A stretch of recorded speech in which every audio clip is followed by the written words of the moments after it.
নাযিল হয়েছে। আয়াত নাযিল হওয়ার সাথে সাথে রাসূলুল্লাহ উবাদাহ ইবনে সামিত একজন সাহাবীর নাম, আর একজনের নাম হলো আব্দুল্লাহ ইবনে উবাই ইবনে সালুল। আয়াত যখন নাযিল হলো উবাদাহ ইবনে সামিত বলতেছেন, ইয়া রাসূলুল্লাহ, আমার ইহুদিদের সাথে অনেক বন্ধু আছে, ইহুদিদের সাথে আমার অনেক বন্ধুত্ব আছে। আপনার উপরে যখন আয়াত নাযিল হয়েছে, ইহুদি এবং খ্রিস্টানদেরকে বন্ধু বানানো যাবে না। ইয়া রাসূলুল্লাহ, আমি বলতেছি, অর্ডার করতেছি, আজ থেকে ইহুদি হই এবং খ্রিস্টানদের বন্ধুদের সাথে আমি কাটন ঘোষণা করলাম। সুবহানাল্লাহ। আব্দুল্লাহ ইবনে উবাই বিন সালুল কি ভাই দেখেন, আব্দুল উবাইয়ের নাম আপনারা শুনছেন, মুনাফিক সরকার, ওরা কি মুনাফিকের লিডার। উনি বলতেছেন, পরিস্থিতি আগে বুঝি, পরিস্থিতি বুঝে তারপরে আমরা সেই দিকে যাবো। এখন ইয়া রাসূলুল্লাহ কিছু বলতে পারতেছি না। আমি আমার ইহুদি এবং ওই খ্রিস্টানদের বন্ধুদের সাথে আমি কাটক ঘোষণা করতে পারি না। এর নাম হলো এইটা, কোরআন নাযিল হয় একটা বলে, আর ইহুদি মুনাফিকরা আর একটা বোঝে। আর সত্যিকারের যারা মুসলমান কোরআন যেদিকে রাখবে সেদিকে মুসলমানরা যাবে। আর মুনাফিক যারা, ওরা পরিস্থিতি চিন্তা ভাবনা করে, যেদিকে বাতাস যায় ওই দিকে তারা হাঁটে। এটা হলো ঘরের কথা বলতেছি, এটা হলো আমাদের ঘরের কথা। ওই আন্তর্জাতিক পরিমাণ ওটা পরে আছে, ওটা হবে, ওটা আছে ইনশাআল্লাহ। আল্লাহ কোরআন শুধুমাত্র একটা সময় জায়গায়, এই আল্লাহ কোরআন গোটা বিশ্বব্যাপী, যেহেতু রাসূলুল্লাহকে গোটা বিশ্বের কি করা হয়েছে, রাসূল করা হয়েছে।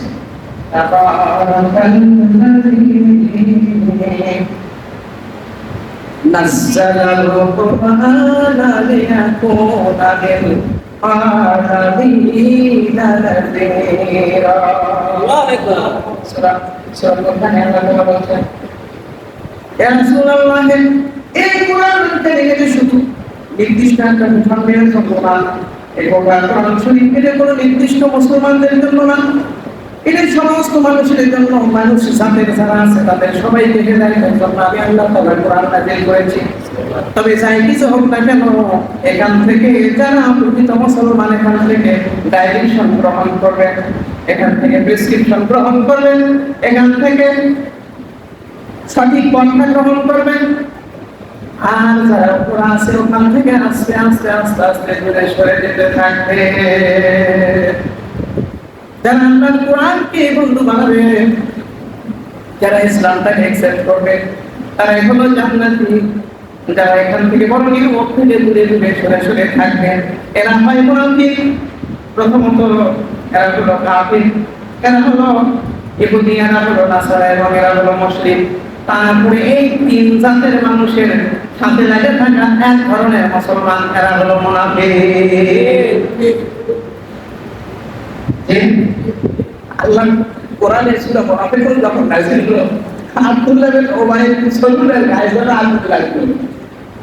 তো এগুলো সবগুলো নামাজ যেমন বর্ণনা করেছে সাহাবায়ে কেরামরা, সূরা মুনাফিকুন যখন নাযিল হলো তখন যেন সাহাবায়ে কেরামরা দেখতে পাচ্ছে এটা অন্য কোনো কারণের উদ্দেশ্যে নাযিল হয়নি। এই আয়াতগুলো সূরা মুনাফিকুন পুরোটাই নাযিল হয়েছে আমাদের মধ্যকার গাদ্দার আব্দুল্লাহ ইবনে উবাই বিন সালুলের।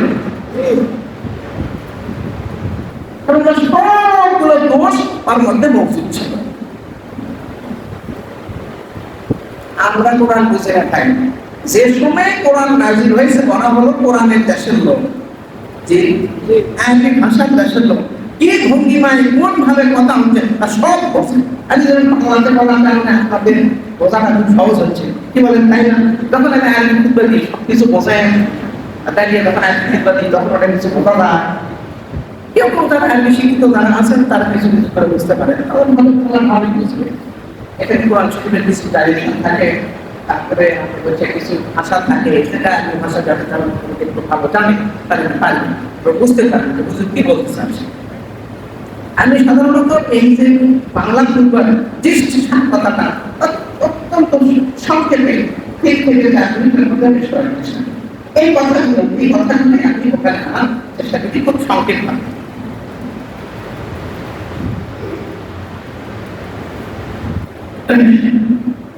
আব্দুল্লাহ ইবনে উবাই ইবনে সালুল কি উত্তর দিল?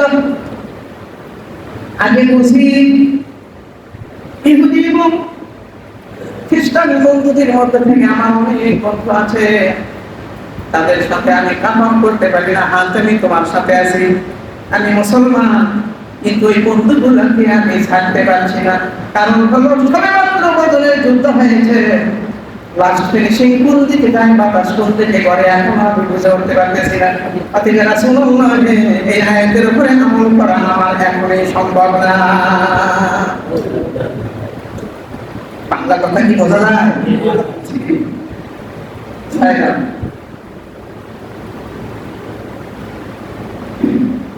দুইজনের বক্তব্য আসলো কি? সামিতের বক্তব্যটা কি হলো?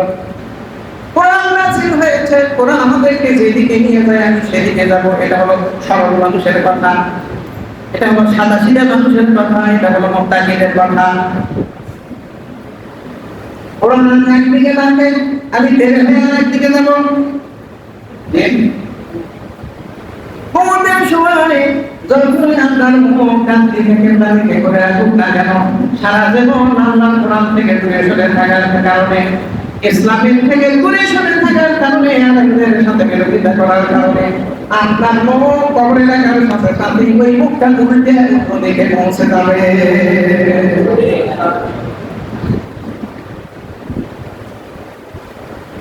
মানুষের জীবন কয়টা রেখায়?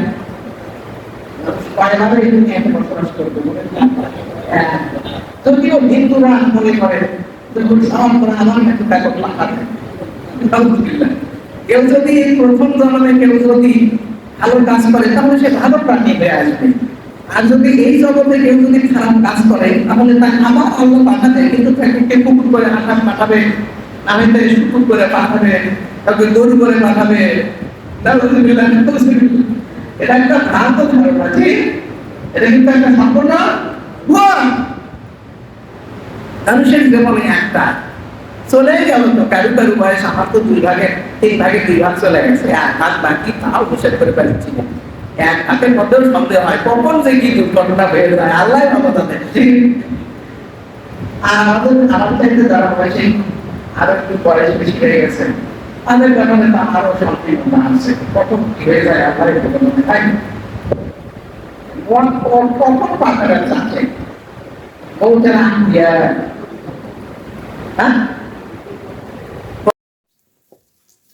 অ্যারাবিক সলিউশন মাদ্রাসার পক্ষ থেকে প্রিয় শিক্ষার্থী বন্ধুরা, ইউটিউব বন্ধুরা, সবার প্রতি আমার সালাম, আসসালামু আলাইকুম ওয়া রাহমাতুল্লাহি ওয়া বারাকাতুহু। আজকের একটি সংশোধনীমূলক বিশেষ ভিডিও আমি পেশ করতে যাচ্ছি। সেটি হলো দাখিল অষ্টম শ্রেণীর, আলিয়া মাদ্রাসার দাখিল অষ্টম শ্রেণীর আরবি দ্বিতীয় পত্র বইয়ের 28 এবং 29 পৃষ্ঠায় দুটি ভুল দৃশ্যমান হওয়ায় সেটির সংশোধনীমূলক একটি ভিডিও আমি পেশ করার জন্য মনস্থ করেছি। ওমা তৌফিক ইল্লা বিল্লাহ। সেটি হলো এই দাওয়াতুল মাদ্দার থেকে এর মাদি এর জমার শব্দটি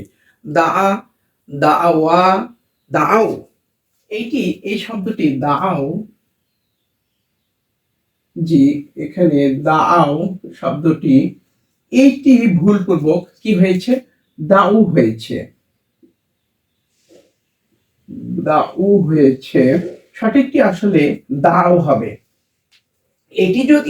এটি ধরে নিলাম যে এটি প্রিন্টিং ভুল হয়ে গেছে, এখানে পেশের জায়গাতে এখানে জবরের জায়গাতে এখানে পেশ হয়েছে না, তারা কি করেছে ওইটা আসলে লেখার সময়ই ওইটাকে ওইভাবে তারা উপস্থাপন করেছে, তাতে বোঝা গেল যে না ওইটা আসলে প্রিন্টিং ভুল নয়, ওটা আসলে লেখার ক্ষেত্রেই তাদের মূলত ভুল হয়ে গেছে।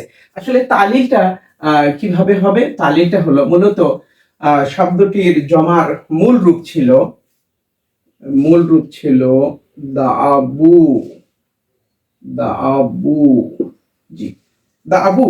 এইটি কিভাবে দাও এ পরিণত হয়েছে আমি সেটি এখন বলে দিব। সেটি হলো এই যে ওয়া এর পূর্ব অক্ষরে যদি জবর থাকে তাহলে ওই ওয়াটা আলিফে পরিণত হয়, সেটি আমাদের জানা আছে। জি তাহলে আমি আলিফে পরিণত করলাম। আর এখানে ওয়াতে সাকিন ছিল, আলিফ দিলাম, ফলে কি হলো দা দা আও।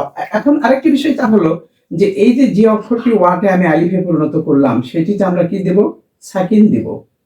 পরিবর্তিত অক্ষরটিকে আমাদের কি দিতে হয়, সাকিন করে দিতে হয়। তাহলে আমাদের দুই সাকিন একত্রিত হলো, একটি হলো আলিফ আর একটি হলো ওয়াও। তো এই যেহেতু ওয়াটা হলো জমার চিহ্ন, আমরা এখানে এই ওয়াটি হলো জমার চিহ্ন, যেমন আমাদের জানা আছে ফাআলা ফাআলা ফালু, শেষে ওই ওয়া এবং আলিফটা হলো জমার চিহ্ন। তো সেটি যদি আমরা তুলে দিই তাহলে কিন্তু আমাদের জমার চিহ্ন আর থাকে না, অর্থাৎ জমাটাকে আমরা কিভাবে চিনবো সেটি আর চেনার কোনো সুযোগ থাকে না। সেজন্য আমরা কি করব, সেজন্য আমরা এখানে দা আও এই এক দুই সেকেন্ড একত্রিত হওয়ার কারণে আমরা আলিফটিকে বিলুপ্ত করব। আলিফটিকে বিলুপ্ত করে দিয়ে শুধু ওয়াটাকে রাখবো, ফলে এবারটা হয়ে থাকে এইটি, ফলে দাও। জি, এইটি হলো সঠিক, আর এইটি হলো ব্যাঠিক। অর্থাৎ এখানে এই তাদের তাদের ব্যাখ্যা করা বিষয়টি হলো, সেটি হলো তারা কিভাবে ব্যাখ্যা করেছে যে ওয়াতে পেশ করা কষ্টকর হওয়ায়, ওয়াতে পেশ করা কষ্টকর হয়, এই ওয়াই আমি পেশটাকে আমরা আইনে দিব, ফলে কি হয় দুই সাকিন একত্রিত হবে। দুই সাকিন একত্রিত হলে আমি দেখে দিচ্ছি বিষয়টা কিভাবে সেখানে বলা হয়েছে। সেখানে বলা হয়েছে যে কি দা আবু।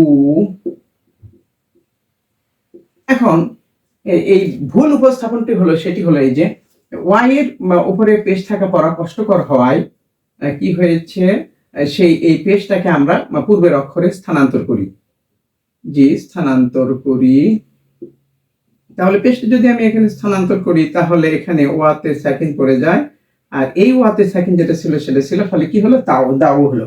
এখন দুই সাকিন একত্রিত হওয়াতে কি হলো, এক সাকিন আমরা তুলে দিলাম, ফলে কি হলো জি জি একটি ওয়া আমি তুলে দিলাম, ফলে একটি ওয়া উঠে গেল, থাকলো একটি ওয়া, এই ওয়াটি সেটি আরেকটি হলো আলিফ, আর এটি হলো কি দাও। এটি হলো ভুল উপস্থাপনা। জি, এটি হলো ভুল উপস্থাপনা। যে এটি অত্যন্ত কষ্টকর বিষয় এবং এটি মারাত্মক একটি বিষয়, যেটা ক্লাসের ছাত্রদেরকে একটা বিব্রত অবস্থায় সৃষ্টি করবে। এমনকি শিক্ষক মহোদয়, শিক্ষক যারা আছেন তারাও আসলে এখান থেকে বিভ্রান্ত হওয়ার সম্ভাবনাটাই খুব বেশি। তো ধন্যবাদ। আরেকটি ভুল সেটি হলো 3 নম্বর সেগাই, সেটি হলো জি আমি মিশে দিই। আরেকটি শব্দ হলো রামিউন শব্দ থেকে মাদিয়ের জমার শব্দটি আসলে কি, আর রামিউ মাজদার থেকে, জি আর রামিউ মাজদার থেকে কি রামাও, আর তারা লিখেছে কি রামু। ঠিক আগেরটার মতোই, ঠিক আগেরটির মতোই তারা এ থেকে রামু করেছে। আসলে রামু হবে না, রামাওটাই সঠিক হবে। আমি তালিলটা করে দেখাচ্ছি। শব্দটা হলো মূলত ছিল রামাও, মূলত ছিল রামাবু। জি, রামাবু।